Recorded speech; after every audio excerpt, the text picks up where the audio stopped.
Tonight, I've got a few horror stories that'll make you double-check your locks and sleep with the lights on. Real tales. Creepy moments. And things that just don't add up.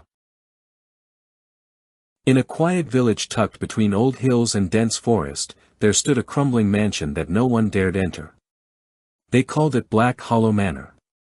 For decades, people whispered stories about screams in the night and flickering lights from the attic windows, even though no one lived there.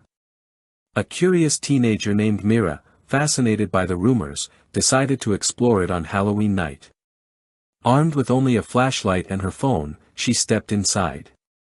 The air was thick with dust and the smell of rot. Floorboards creaked beneath her feet like sighs in the dark. Everything was eerily still, until she reached the third floor. At the end of the hall, a door stood half open, gently swaying, although there was no wind. Painted on it, in faded red letters, was the word. Listen. Against her better judgment, Mira stepped inside.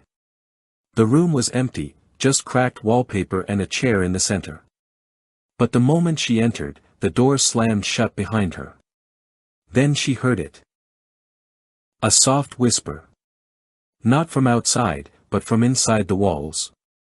She's here. Don't let her leave. The whispering grew louder, overlapping voices, male, female, some sobbing, some giggling manically. Mira panicked and turned the doorknob, but it wouldn't budge. Her flashlight flickered. The shadows in the corners began to shift, moving closer. Then she saw the chair. It was no longer empty. A woman sat there now, pale, with stringy black hair and hollow eyes. Her mouth opened wide, wider than humanly possible, and from it poured the same whispers Mira had heard in the walls. Mira screamed. Her phone recorded everything, her scream, the whispers, the door opening by itself hours later. She was gone. The next morning, her phone was found just outside Black Hollow Manor, screen cracked, battery drained. But the video still played. And now, anyone who watches it hears the whispers too.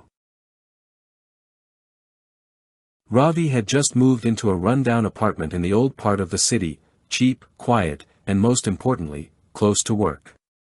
The landlord said it had been empty for years, but it came with furniture, including a tall antique mirror in the bedroom. The first night passed normally, until Ravi got up to get a glass of water. He passed the mirror, and froze. His reflection was smiling at him.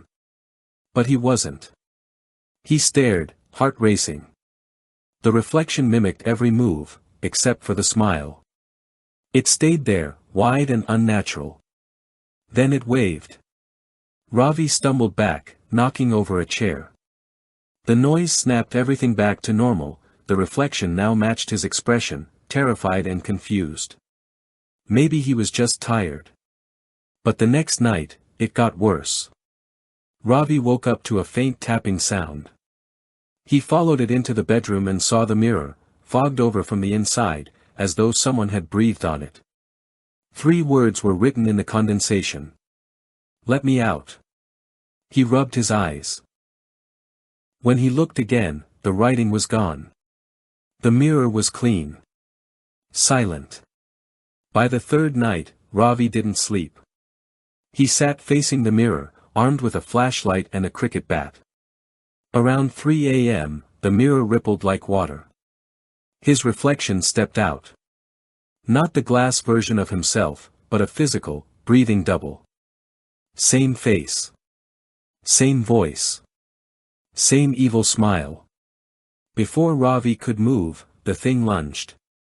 Everything went black.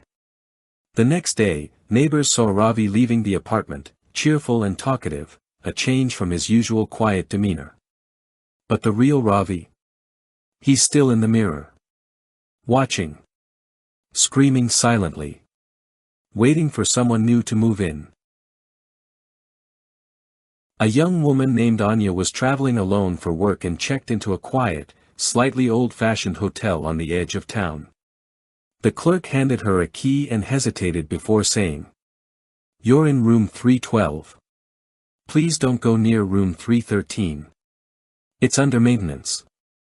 That night, as Anya settled into her room, she noticed something strange. The wall behind her bed was thin, too thin. She could hear someone breathing on the other side. At first, she thought the room next door was occupied, despite what the clerk had said. But when she asked at the front desk the next morning, the clerk looked confused. Room 313 has been sealed for years, he said. There's no one staying there. Naturally, Anya grew curious.